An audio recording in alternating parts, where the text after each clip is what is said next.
These are Advil or ibuprofen gel caps. I'm now selling drugs to pay my medical bills.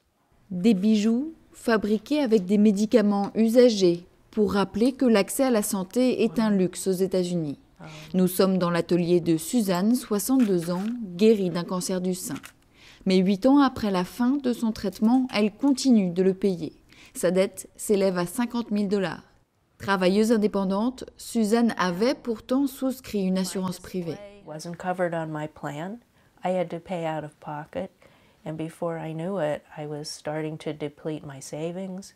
I was starting to have to borrow money from my credit card. All of these are medical bills since I had the cancer. Le cas de Suzanne est loin d'être isolé. 25 millions d'Américains sont mal assurés. Aux États-Unis, 60% des personnes surendettées le sont pour des raisons médicales. Les compagnies d'assurance fixent librement leur prix, mais aussi le contenu des contrats.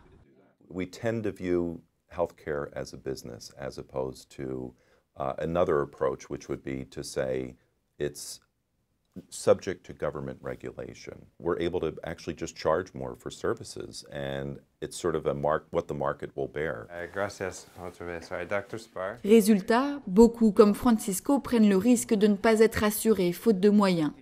Il serait près de 50 millions aux États-Unis. Un nombre en nette augmentation depuis le début de la crise économique. Beaucoup d'employeurs ne fournissent plus de couverture maladie à leurs salariés. Francisco souffre de palpitations au cœur. Et même s'il a un emploi à plein temps dans un restaurant depuis 3 ans, il n'est pas assuré.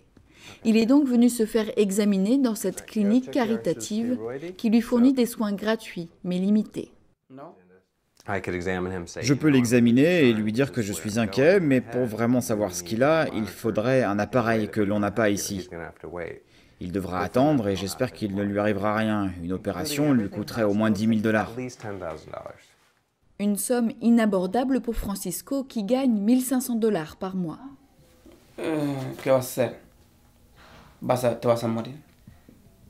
¿Por qué? Porque no tienes dinero, no tienes seguro.